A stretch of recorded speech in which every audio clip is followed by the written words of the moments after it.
So Alex Scott, Matheus Fernandes, Tchouaméni deal possibly. There's lots of different midfield stories about Manchester United at the moment in the media. We're going to go through a few of the stories. We're going to look at Alex Scott, we're going to look at Matheus Fernandes, and we're going to be looking at Tchouaméni. Alex Scott seems to be the one deal actually where I don't see other teams at the table, and at the moment it would probably be the cheaper of the three options by a decent amount. The Matheus Fernandes story, if you look at some of the media, lots of it is pushing Spurs, saying that Spurs are going to spend this, Spurs are going to offer that. At the moment, there's no suggestion that Matheus Fernandes really wants to join Spurs. The media is saying that Matheus Fernandes goes to the highest bidder. That's not necessarily the case. It depends on where Matheus Fernandes wants to go. He's not going to go to the club that pays West Ham the most money. He's going to go to the best option for him. It just means that it might be difficult for him to leave if he wants to choose Man United, and if Man United don't want to pay whatever Spurs want to pay, it might just mean it takes longer. So I think the power is still with Matheus Fernandes, and I think the Tchouaméni situation maybe have gone up from like 3% to like 4 or 5%. But apparently Real Madrid are interested, and apparently Real Madrid will entertain offers for the player. At this point in time, I should also reiterate that there's no indication that Tchouaméni is actually pushing to leave or wants to leave Real Madrid. But these are the kind of stories out there. So for people that are new to the channel, this is interactive. If you've got some thoughts and opinions on anything we're talking about, please get them into the comments and we will discuss those. And again, there is a vote actually. This vote, I've got estimated prices. Alex Scott about £60 million according to sources today. You've got Fernandes at a top end of like 85 million. And Tchouaméni, no one knows exactly how much Tchouaméni is going to cost, but he did cost €80 million, £70 million when Real Madrid bought him a few years ago. So given like the way that transfers have gone over the last few years, I would be surprised if Tchouaméni is not £100 million at least. So it might be that he would be the most expensive deal with salary, everything included. So don't make the mistake of thinking Real Madrid are going to give us a good price. There is no way we get a good deal from Real Madrid. When have Real Madrid given Man United a bargain? Like that's not going to happen. So let me go into this one and go into the chat and say. Also, I would say that if you're looking at players like Niche Fan, I'm just dragging this comment out to start with, but I will go through all the comments. Niche Fan says if you want to get the best, you go for Tchouaméni. And to be honest, I think Tchouaméni is going to be the most expensive player. And again, I think they're kind of ranked in order of maybe of how experienced or how good they would be. I would say at the moment, if Matheus Fernandes genuinely cost 85 million and Alex Scott genuinely cost 60 million pounds, I'm actually thinking, yeah, Alex Scott. I don't think there's a big difference between these players, and I think that West Ham are being a bit greedy, trying to get 85 million. I don't see there's any significant teams. It might be that if Spurs are happy to go to that 85 million, good luck to Spurs. I mean, I don't think Matheus Fernandes is going to transform Spurs into a top four team. He's been relegated twice. He's a good player, but Spurs need a lot more than one signing. So if Spurs are prepared to pay that sort of money, I would go to Alex Scott. So that's just what I'm saying regarding this one. But I'll go through the comments as well. I'll be up to Sky, Gaz, and Danny B in the chat as well. Jeff, good to see Jeff. So all the legends are here. I think got Jim, Cody as well. So and Vril. So be up to you guys. So the first story to start with, so I'll go for this kind of like slightly chronologically, and maybe actually I'll be have they linked us to a secret midfielder yet? To be honest, Bilal, there's so many midfielders we're linked to. I think we've covered pretty much everybody. I mean, I saw Rabiot do it actually okay in the World Cup, but luckily he's not linked, so we don't have to count him. But this is the first story. Apparently, Bournemouth are lowering the price again. This is kind of depending on whether you believe the media sources. A couple of days ago, there was a couple of Alex Scott sources saying that maybe he's going to be valued at £80 million. I think in terms of like Alex Scott, about 2 months ago, before the window started, and we looked at Alex Scott. Man United had a 50 kind of million valuation on Alex Scott. The valuation of Alex Scott was rumoured to be about 65. I don't think it's significantly changed. So in terms of getting this deal done, I don't think Bournemouth really want to sell too many players, but they are going to put kind of like decent prices on them. It would indicate that with Alex Scott as well, potentially less on his contract than other players, but also I think Bournemouth would prefer Alex Scott to sign a contract extension. This feels a little bit like for Alex Scott, this could be the time to get a good move. If you look into like, you've got two options here. If you sign an extension with Bournemouth, this would be very much like a Semenyo contract type thing. Where if you remember Semenyo, he signed an extension with Bournemouth. He got a 75, no, actually, what was it, 65 million release clause put in. Maybe Alex Scott gets something similar. So maybe it'd be slightly higher actually, considering the transfer targets at the moment. But that's what Bournemouth want. I think for Manchester United, if they're interested in Alex Scott, then probably make it known, and maybe Alex Scott doesn't sign that contract extension. That's kind of what I was thinking regarding this one as well. So as I said, I will go through some of the chat as well. Big up to you, Neil, in the comments. Hope you're good. I haven't done any calling shows recently. If there is interest, then go for it. Danny B, you're saying that okay, there's going to be a difference of opinion in the chat for sure. That I know Danny B doesn't really rate too many. I think Niche is on the other end of the spectrum, saying that he thinks he's worth the money. Again, this is kind of an opinion-based discussion, isn't it? There's three players there. You can vote for which one everyone you want, and that's maybe halfway through the stream, I'll go through this one and see what people are thinking. I would say at the moment, I think Tonali is definitely off the table. I don't think Man United are prepared to go for that sort of price for a player like Tonali. Yeah, just Sky. Yeah, okay so far. I think it's going to get very, very warm in a few hours' time. I'm kind of the side of the house where the sun hits in the afternoon, so I'm going to be roasting in a couple of hours as well. So I'll jump in the chat. If you got thoughts and opinions on any of these players, like I said, just go for it. We're going to go for it in a somewhat kind of maybe like we're not chronological. We're going to do it in like a value based thing. So the first story, like I said, is Alex Scott, £60 million. What is people's initial thoughts on Alex Scott? Like, are we going to see more of this story based on the price? Like, is that going to be one of the situations?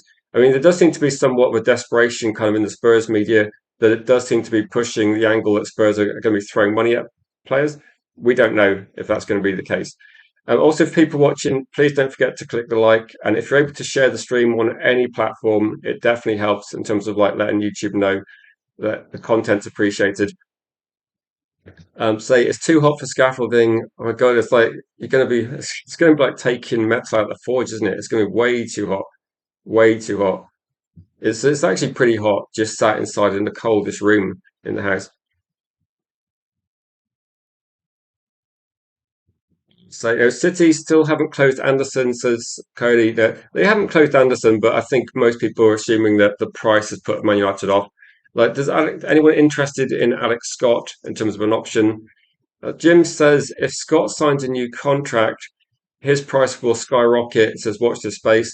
This is where I think if United want him, then if they make their interest known for Alex Scott, like yeah, you could sign a contract with Bournemouth, but you have to bear in mind that this is the transfer window where midfield players are moving for big money. So Man United are going to sign their midfield players this season. It looks like Man City are going to get a couple of big deals done. I'm not saying that there won't be teams wanting midfielders next season, but it would be, I think, for Alex Scott at the moment, very good season for Bournemouth. I would not be surprised if Bournemouth have a more difficult season. They're going to lose a couple of key players. So they've lost a manager. It wouldn't be a surprise if they lose a couple of more key players as well.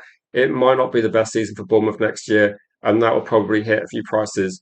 So I think from Man United's perspective, I think they should definitely consider Alex Scott.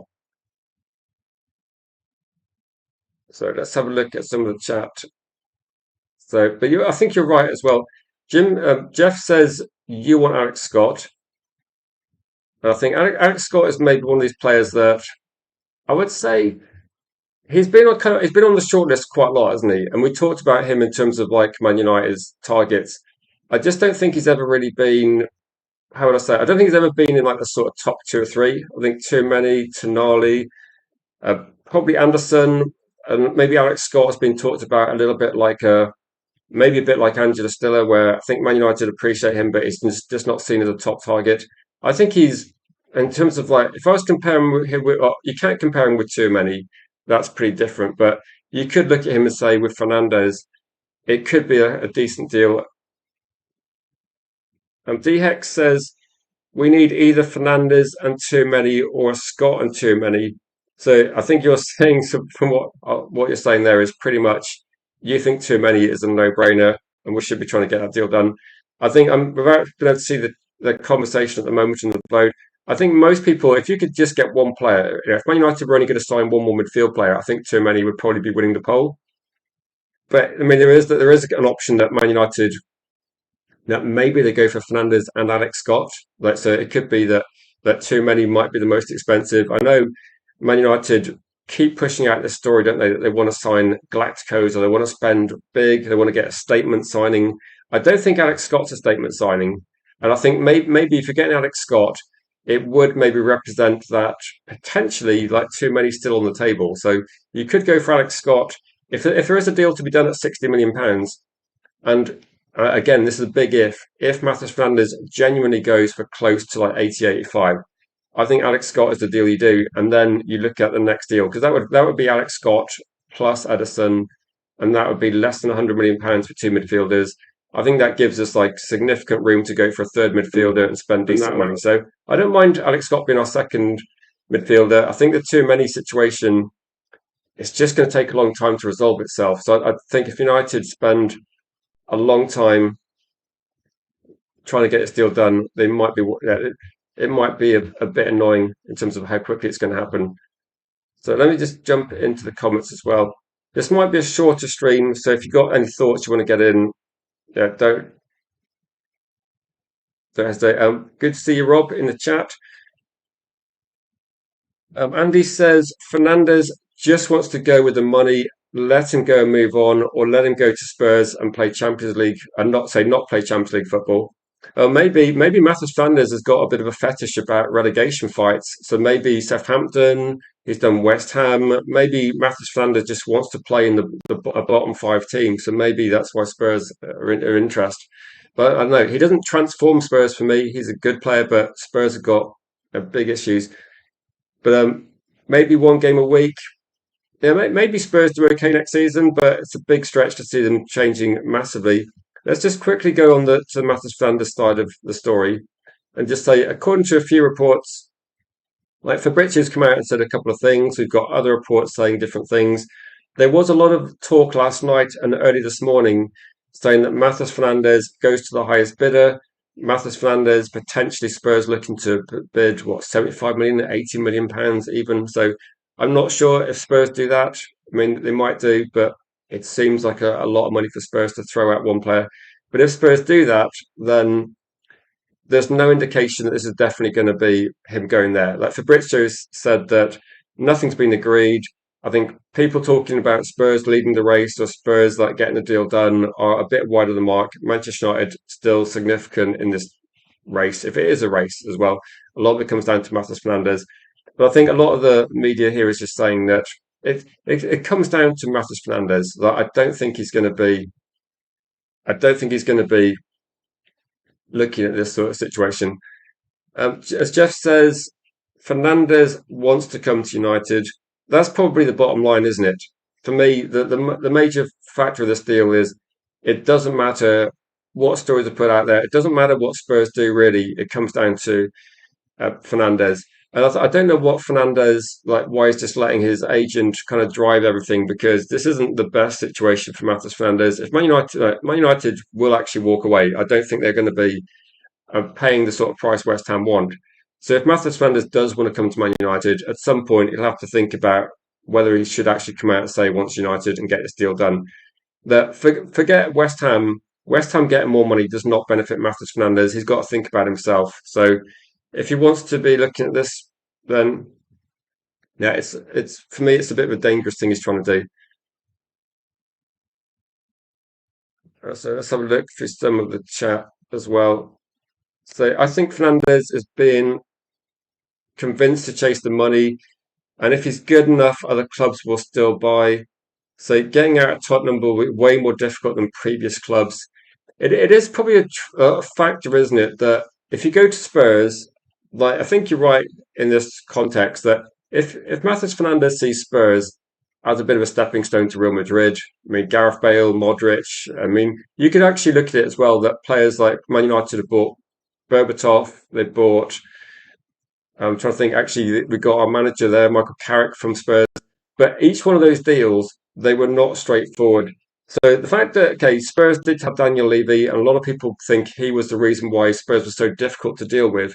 But if Matheus Fernandes joins Spurs, he's got to also assume that Spurs will be under no pressure to sell him to raise money. I mean, I can't really see Spurs getting relegated, but you never know.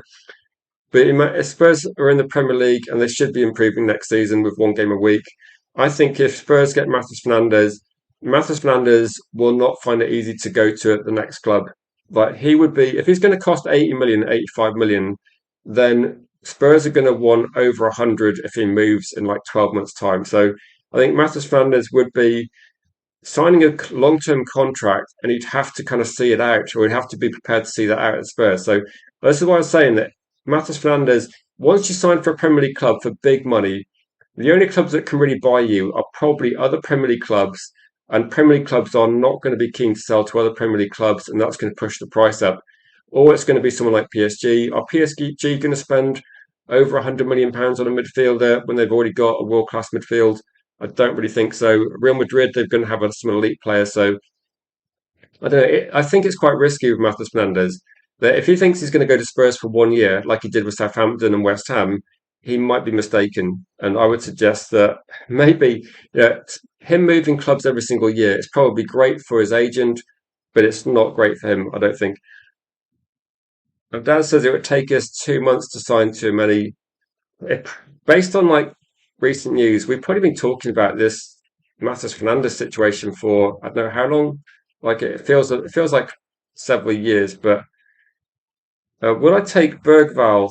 I don't know. I don't know actually. I haven't really looked too much at Bergval. There's probably like I think in terms of when Spurs were like looking like a relegation team a few months ago, Bergval's probably like one of the best players at the club that you say you could do, but no, I don't think. I don't know at this point in time. I mean, how much are Spurs going to want from him? If Spurs are moving him out, I don't know.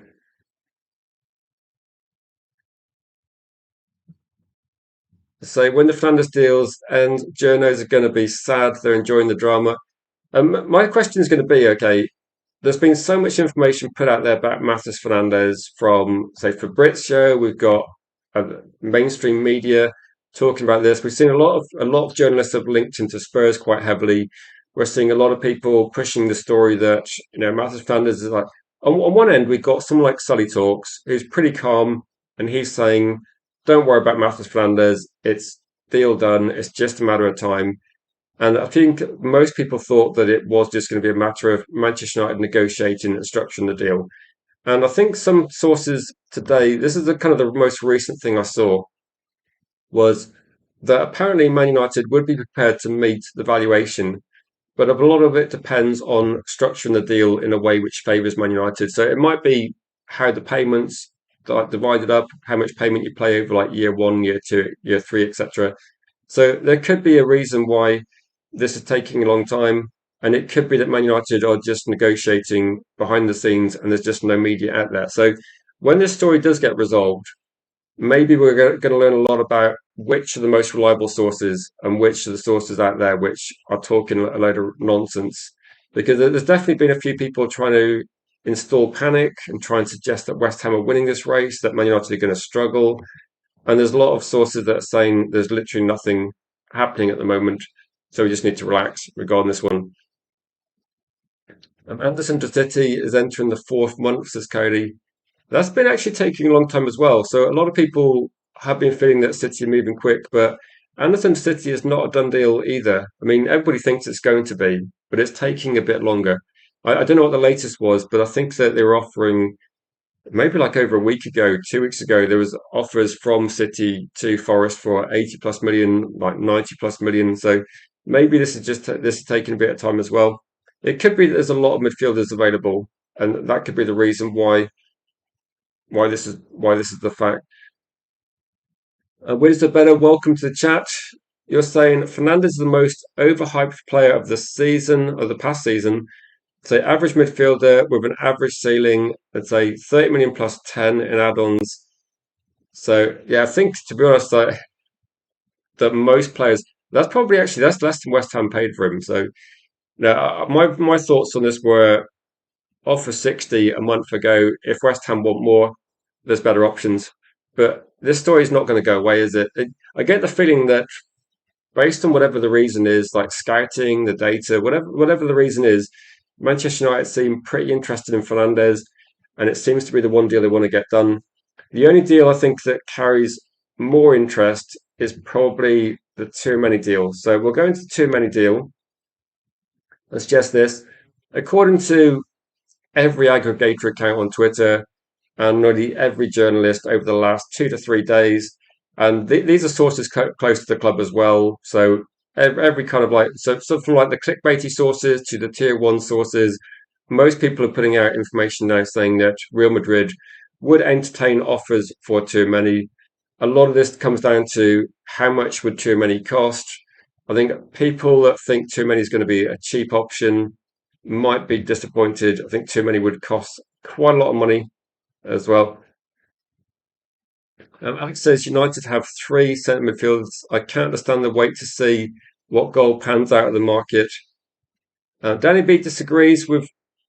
I mean, I think Danny B and Wiz are better. You probably both got opposite opinions. That one of you really rates Matheus Fernandes, one of you doesn't. One of you really rates too many, the other one doesn't. So it could just be that people are just looking at different players and prefer different options. So the way for Romano talks is like Fernandez is a mercenary. He only wants to go for the money. So with this in mind, Andy, I mean, I have seen that that's kind of the story put out there as well.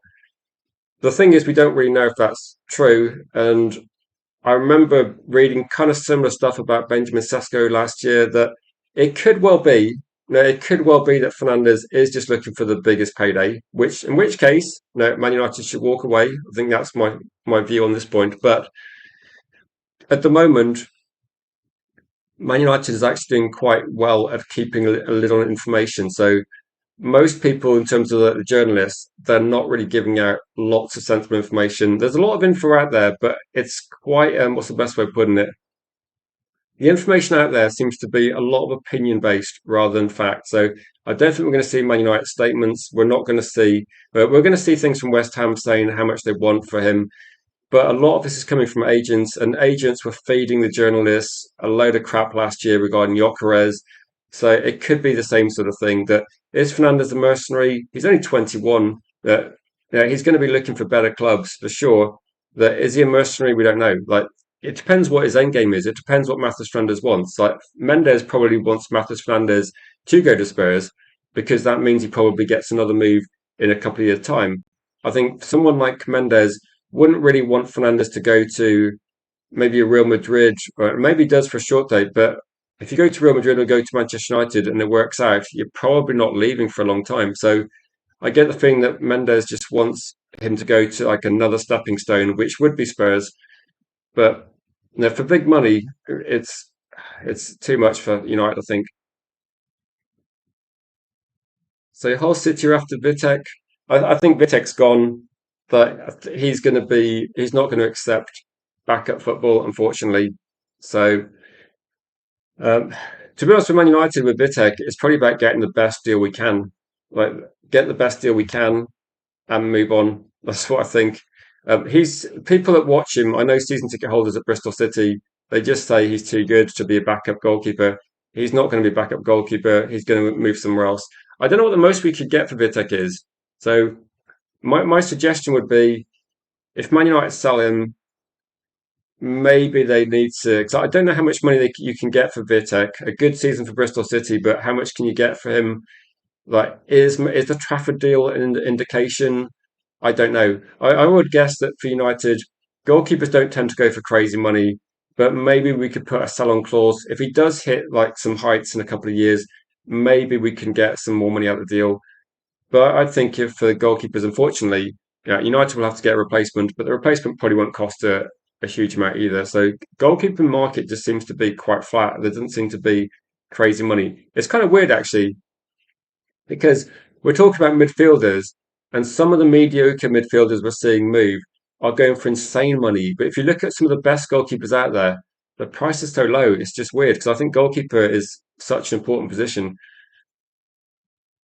Imagine if no, he's kind of one of the people that pushed it this way, isn't he? So plan could be to take Spurs money with no intention of extending after a 5-year contract. I mean, that takes him to 26 years old, doesn't it, if he's 21? And maybe with this one, you could be looking at say the plan. If you go to Spurs and you sign a 5-year contract, maybe you're pushing to move after a few years. You're not going to sign a new one. I don't know. It's not. I don't see him extending for the Spurs because Spurs aren't going to suddenly be in a title race, are they? It could be that. But I think for Matheus Fernandes, my kind of thoughts for Fernandes would be, what's the point in going to Spurs? Like, if you go to Spurs for like 5 years and you're going to be effectively at a mediocre club, why not go to Man United, see how it goes? You're probably going to pick up a trophy or two in 5 years. Man United's track record for picking up cups is very good, and you could potentially be part of something special if United do get their act together. And worst case scenario, like, if you want to leave Man United, I mean, Cristiano Ronaldo did the same thing, didn't he? Came to Man United, improved, then got to move to Real Madrid. I mean, if he comes to Man United for 65 million and then Man United sell him for 120 in a few years' time because he goes to Madrid, at least we made a profit and potentially we can then reinvest in the next best midfielder that's out there. So I don't think there's a big problem there. But for United, there's no way you get him for 85 million. That's just ridiculous, isn't it? Samuel Luckhurst is saying, let's just go back to Matheus Flanders for a second. Just a quick question though. Just put in the comments as a percentage, what percentage chance do you think Man United have got of getting too many? So just put a number in the chat. Just what percentage you think Man United would get too many? Like what? How confident are you? Because for me, I'm still skeptical. I think at the moment, yeah, we might see more in the next few months' time, but I'm still skeptical on this one. But saying quiet confidence to Matheus Fernandes will be the second midfield signing after Ederson. So that's kind of like I'm kind of 50-50 on the Matheus Fernandes thing. Say 1% says Bilal, 10% says get some others. Yeah, I'm kind of like probably I don't know single figures like 10%. It just seems like an unlikely deal. Like I just, but if it did happen, I don't know, Berber says 25%. 20% for Gaz. Say Mark says our wonderful owners won't pay that money for too many. I think too many will be. I think too many will. What's the best way of putting it? I think too many is going to be more expensive. So if people think too many is going to be cheap deal, his salary is going to be more. I think his transfer fee will be more. He's going to. I would not be surprised if too many costs that. I'm just trying to think. Like, would it be similar to? I don't think it'd be similar to Anderson because Real Madrid ultimately do want to sell him. But in terms of like transfer fee, I can't think of any logical reason why Tonali's 100 million and Tchouameni's less than 100 million. If Tonali's genuinely valued at 100 million pounds, Tchouameni should be the same. Like there's no I can't think of any reason. I mean, people can disagree and have different opinions. That's absolutely fine. I just can't see any reason why over the last few years Tonali would be a more valuable player to sign than Tchouameni. I think Tchouameni is going to be just I think it's just a better player overall. But if he does become available, is there going to be some? Is there going to be some? What's the word? Is there going to be a battle for too many? Like Neil says, 50-50 on too many. That makes you officially the most positive Man United fan I know regarding too many. I think someone actually, it might be. I'm trying to think who it was. I think it might be Mark, who's occasionally in the chat, who said that too many was definitely coming, but I disagree with that one. And 1% No, exactly. I feel like we've got more chance of winning the 1% club than getting a transfer done in sensible time at the moment. Too many will not be more than 75 with 300k a week salary. No one's going to buy him, says. I suppose with that one, like that's kind of what that's probably less than the package that Elliot Anderson's going to cost, isn't it? Elliot Anderson might be getting a salary somewhere near 300k, possibly. Tonali might be wanting 200, 250, something similar. But it depends if you're looking for a long-term deal. I would not be surprised if a few clubs are interested in too many if he was available. I say if because I'm not sure he will be available. But actually in the chat, Joel says he will easily be 80 million pounds. I think I put 90 plus because I just don't think he's going to be. He cost 75 million, didn't he? He cost 70 million pounds a few years ago. I just can't see him being, yeah, not. not more than that. Ryan says Alex Scott and Carlos Baleba are viewed as obtainable options if Man United have the funds to move for a third midfielder. Any move for that depends on whether United can shift Agate. So, have we seen it like watching the World Cup? Do people think Agate is sellable? Like I can't remember how much he's getting paid. I think Agate would definitely be a player you can move to Serie A or to the Turkish league, for example, who can actually afford a salary. Don't forget, most other leagues in Europe have a more favourable tax system, so it's not going to cost those clubs as much as it's going to cost Man United to pay Agate. So whatever Agate takes home from Manchester United, it's not going to cost as much for other teams in different leagues to give Agate the same sort of take home salary. So there is a reason why I think we could move him on. I don't think we're giving him an incredibly high salary, and I don't think we're actually expecting too much money for him as well. And this is not a Garte, but this is like too many, isn't it? A couple of years left on his deal. Salary about 200k. So maybe the price could be similar to the price that West Ham want for Matheus Fernandes, but the salary is obviously going to be a lot higher. I think Matheus Fernandes would be on was he like on 100k at West Ham? I'd imagine that he'd be getting I don't know, like a little bit. If you're thinking about how much money Matheus Fernandes, what sort of salary he'd be on, I'd be expecting something similar to like a Menu type, a Euro kind of contract. So maybe 130 plus Champions League bonus or something like that. So I think Matheus Fernandes isn't going to get a crazy payday from Man United. He probably doesn't get any more from other clubs as well. So let's go through a few of these. Yeah, it does seem like a lot of the media is pushing. What's weird at the moment is half the media is talking about Man United shifting to cheaper and cheaper options. That's something I see quite a lot. So Alex Scott, Carlos Baleba are obtainable options, but it depends a lot on. There's definitely don't we see this every single year? Don't we see the same stories every year where Man United claim that they haven't got much money, and then surprise, surprise, we actually spend quite high. So I'm just going to be open minded and say that I don't know how much money we're going to spend.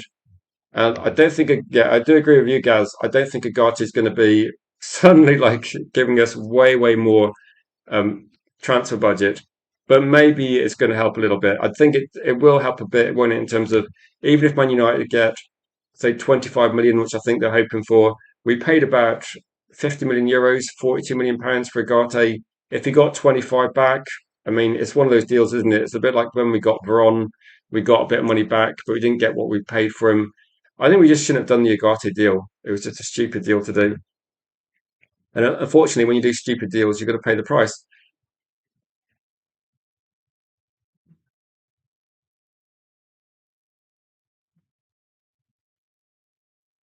So unless they're offering double wages, which personally wouldn't sway you. No, I don't think I would be surprised. Like Spurs actually have quite a low wage bill, and they're one of the teams in the league that is run to like certain kind of like quite no their wage bill is quite low considering their turnover. I think Spurs are paying Gallagher about 200k a week, but Gallagher's a few years older. I don't think Spurs would be offering anything more than Man United would. I'd be surprised. I think United. The thing about Man United is if you give Matheus Fernandes a contract and then it goes well, the sort of contract Man United are going to be prepared to offer in the future is probably going to be more than Spurs would offer. So I would be surprised if you get more money going to Spurs. It might maybe you can get a slightly better deal early on, but getting Champions League football, Man United will surely be given more bonuses than Spurs. So I just don't see if Spurs throw money at the situation, maybe, but I don't know. I just don't see Spurs having any pull whatsoever. Like I'm agreeing with Rob. I just don't see the attraction of Spurs. 2 years where they've been pretty crap and they've been in the bottom five. I just don't see any sort of kind of like uh, any sort of reason. Whereas Man United, had a terrible season, then we finished third, and we've beaten all the top teams recently. So and we got Champions League football as well. Matheus Fernandes, if he wants Champions League football, there's no guarantee you're going to get it at all at Spurs for like the duration of his contract. There's literally no indication that Spurs are going to be remotely close to that one. Say expect Sangare. So okay, you're expecting Pierre to bring Sangare to Crystal Palace as his first signing once Wharton goes. Another player that's better value than Fernandez. That maybe this is going to be the thing that I think people like Sangare, he would probably be the one player that's actually priced at a decent amount. I think Brody is on the radar of everybody now, so he's going to be quite expensive. But no, I think Sangare might be one of the few people actually that joins a kind of a mid-table club, then gets a move in like a year or two's time if it goes well for crazy money. So I think with like Wharton, like do you remember when Wharton was at Blackburn and we are talking about him in the Championship a few years ago, and it's the same kind of same sort of energy, isn't it? That just get one of those players at that point in time. Like Man United at the moment, if we did go for a too many, or we did go for an Alex Scott or Fernandez, I think the third signing, I don't mind going for an up and coming younger player like a Sangare. I think would be a better option than going for than Hayden Hackney. I think you can look at the French league and get some good value there. A bit like Cherki last season. I think you got Sangare there as well this season. You could buy those sort of players. And I wouldn't mind Man United doing like one of those sort of deals per year because I think that's going to bring in some quality at a sensible price. Effectively, I'm not saying we should buy every single player that Brighton, Bournemouth, Crystal Palace, like those teams are looking at.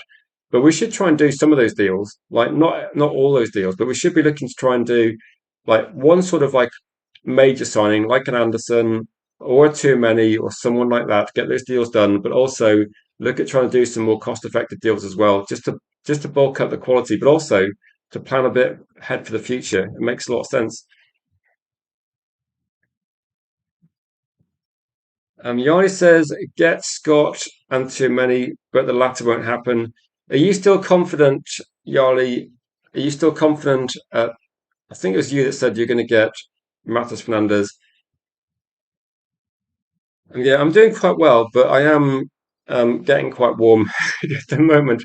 It's going to be a bit of a shorter live stream, so if you got comments and questions, just try and get them in a bit quicker.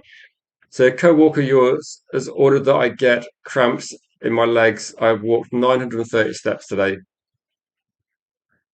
No, I've done it. I probably haven't walked loads. It's just too hot. I'm just hot sitting here. So I've been drinking crazy amounts of water at the moment.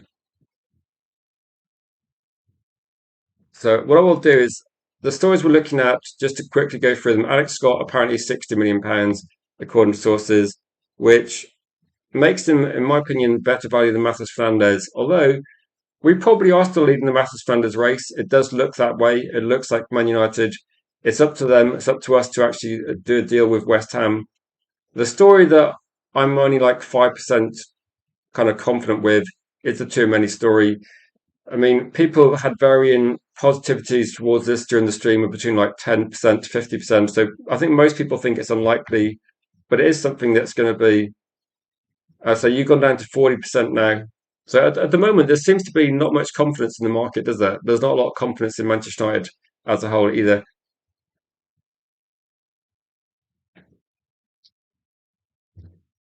And so we keep asking why we're getting mugged on deals like this. And let's go back to the Matheus Fernandes one. So Mendes put pressure on us for Garte and Yoro. No, I think Man United had just like say a year ago, then when Ineos first came in, they're kind of under pressure to get some players into the team quite quickly. The Agate deal was a big mistake. Yoro is probably an overpay, but he's still very young, so potentially there's still he could still have a good season next season. But so you're saying Agate is worse than Sancho? I mean, Agate is a lot cheaper than Sancho. They're both quite poor deals. That if you get a player into, if you sign a player, and then a year later you're looking to try and move them on, and we saw Michael Carrick. Michael Carrick had no intention of using Agate. It's just a really terrible deal, isn't it?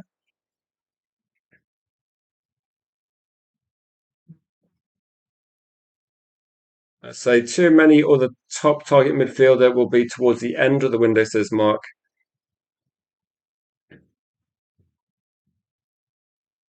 So Get Some Matters says, I'm going to say 10% because at the moment I view most of these links as briefings to haggle prices and say, no idea who we actually get. I think you make a good point there that a lot of the stories we're talking about, it feels a little bit like there's a negotiation there. And it seems like Man United, like, does anybody think Man United know exactly which player they want? Or are we literally just going, it's like buying a car. We're going from like dealership to dealership, finding out the price, then going back and going, oh shit, this one's got actually gone up more in price.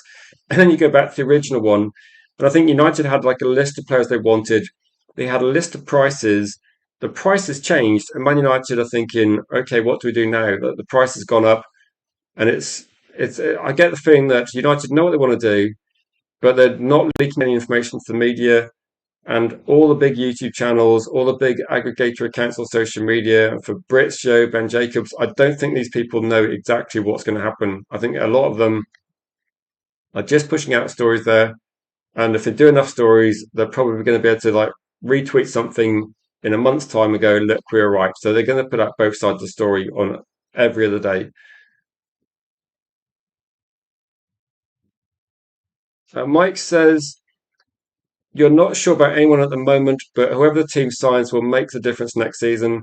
Maybe with this one, maybe with this situation, I do. Maybe what Mike's saying is true as well. Maybe like all the players we're talking about, if Man United sign a player that's going to be a kind of 6/8 hybrid, we talked about this last night when Dora was on. If Man United are looking at similar profile players, does it matter which one we get? Like, if I ask 10 people, I'll get 10 different answers. If I said, like, the three players we're talking about today, pick two of them, we'll probably get a range of, like, people's preferences. Does it really matter too much?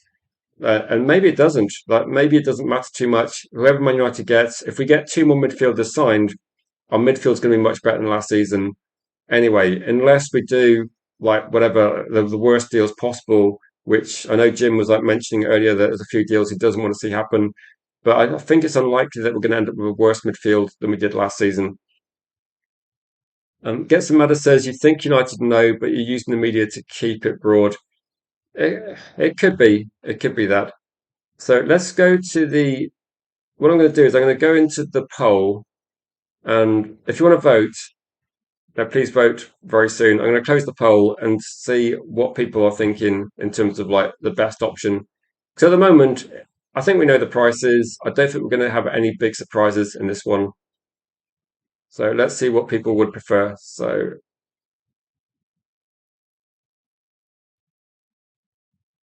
in terms of this one,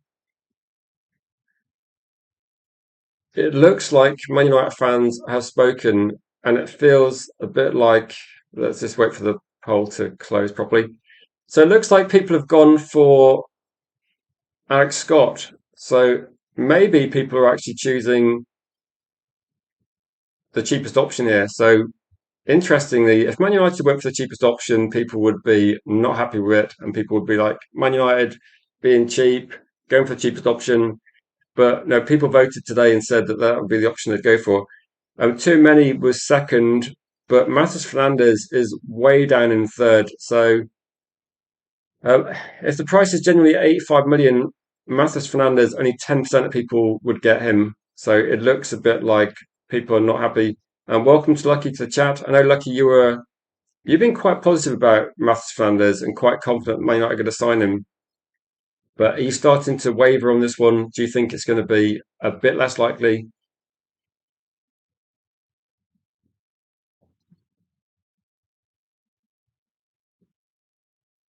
Let's say you think with Alex Scott, Chiellini. So you're told if we're ready to join them, and they want to join, there's going to be what, £70 million, £77 million for too many. I think it's going to be quite expensive. I'll be up to you, Mizunan. So I'm going to be live for like another 5 minutes or so because it's boiling hot here, and there's kind of limited news. So there might be a stream tonight, but I think at the moment, when I'm looking at YouTube, it's getting very, very repetitive. Everyone's saying exactly the same sort of thing. So I think if there's nothing fresh, then it seems pointless to discuss the same thing over and over again. I know some channels don't care. Fabrizio certainly doesn't care. But we're going to keep streams a little bit shorter unless something breaks. It's a bit more interesting. I say Mendes holding Fernandez hostage. I'm guessing that they've both done quite well at the moves. Like he does, like they Master Flanders has moved like quite a lot recently, so maybe that's the reason.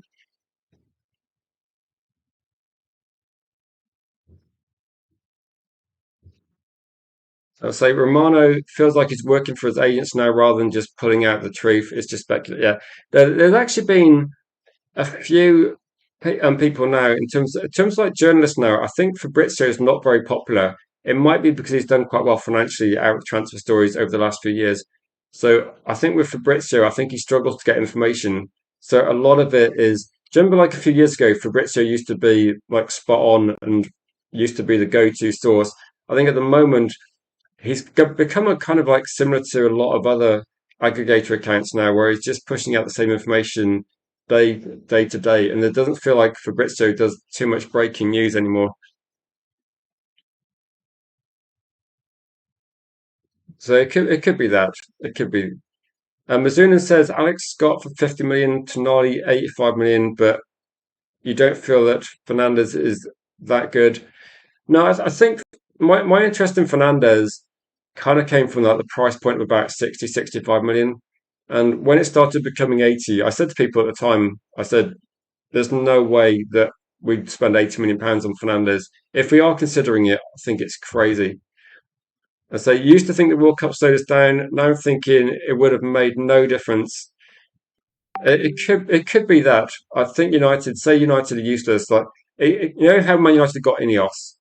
I think the problem is that they still have to get every decision agreed, like big financial decisions. It's almost like Man United have got like too many people making decisions now. We've got the data team, we've got Barada, Wilcox, we've got Radcliffe, Vivell, and everybody's got to agree. Then this has to go back to the Glazers. I'm sure they write the checks at the end of the day, and it's just so slow, isn't it? Like really slow. The, this is Spurs, isn't it? I mean, if Man United were against Man City, it's kind of game over. But against Spurs, I wouldn't worry too much. So you trust the news coming out from Lucas more than you do from the news coming out from Romano. And so I never thought I would say this, says Yarley, how things have changed. No, do you remember last year? Then last year, I think IndyCar got the story about Belieber correct. And Romano was saying something different. Then he had to come out and completely take a U-turn on that one. But also, I think Janaga Fjortov was like the go-to guy for the Sesko news. So I think every single year, just kind of try to remember where you see sources, what you hear, where you hear it. And again, I'll try and talk about the news in an impartial way, try and evaluate the sources. But if you're out there as well, people watching on the channel, if you're out there and you see different news source, let me know which sources you think are the most trustworthy because it's going to be changing. And whatever you think was trustworthy a year ago, 2 years ago, might not be the case. So some news agencies that used to be tier one are just useless now. And some of the sources that maybe went under the radar a couple of years ago are actually quite good. Like Yardi says, it's not kind of set in stone, it's kind of fluid. Some of the sources that were good are now, and vice versa.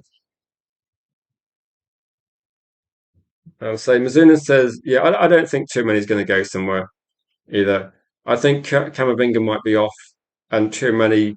I think too many will want to stay, and it could be that maybe with a too many situation, I think he's signed a contract with Madrid. That's my guess. Okay, but this is a guess as well. So I'm not going to be here we go. This is going to happen, but we'll have to see. And my gut feeling regarding Matheus Fernandes is I still think Man United are slight favourites, but maybe like 60-40.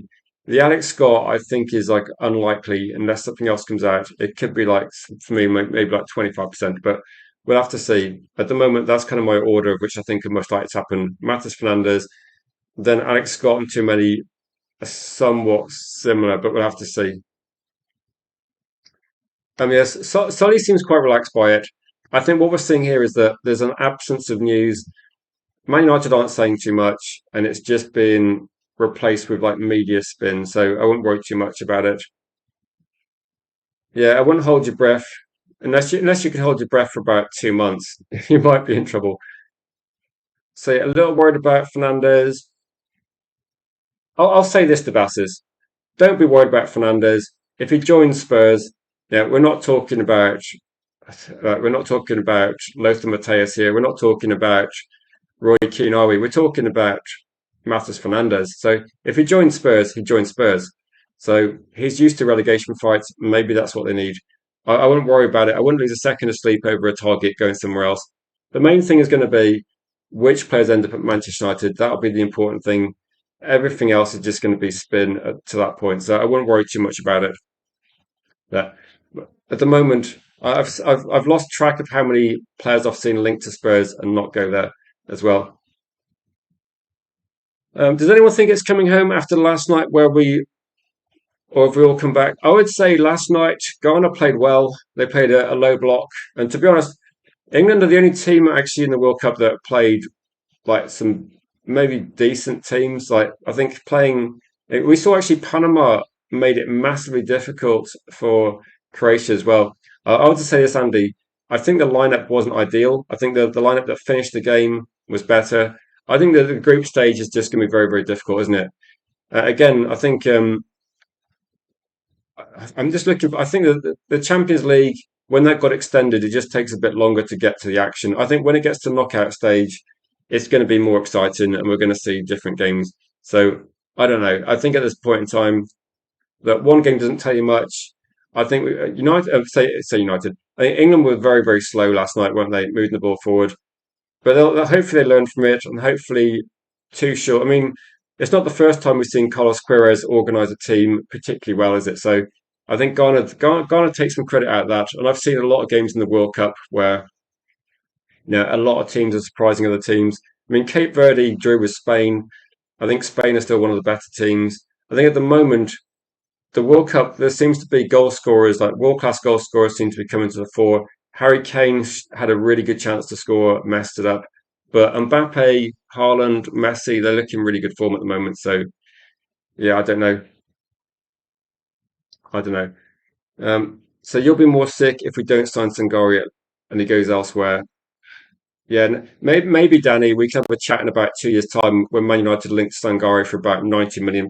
We can talk about it because it feels like we had a conversation about 2 years ago about Bawardi when he might be available for about half the price he is now. But we'll have to see. Hey guys, thank you for watching. There might be a stream tonight. It depends on news because I think if there's no more new news, there might potentially be a short stream, but we'll have to see. There should be a watch long tonight. I'll have to check with G Wolf, but there's a lot of group stage games will be resolving. So maybe in the next week, the World Cup will start getting more interesting as teams get knocked out and we get to the knockout stage. But until then, guys, if you haven't subscribed to the channel, please do so. If you're able to share the stream on any social media platform as well, please do so. And we will catch you maybe tonight. If it is tonight, it might be a similar time to last night. I try and avoid World Cup matches from now on if I can. But then, guys, thank you for watching and stay safe, drink some water, eat some ice cream, and we'll catch you in the next one.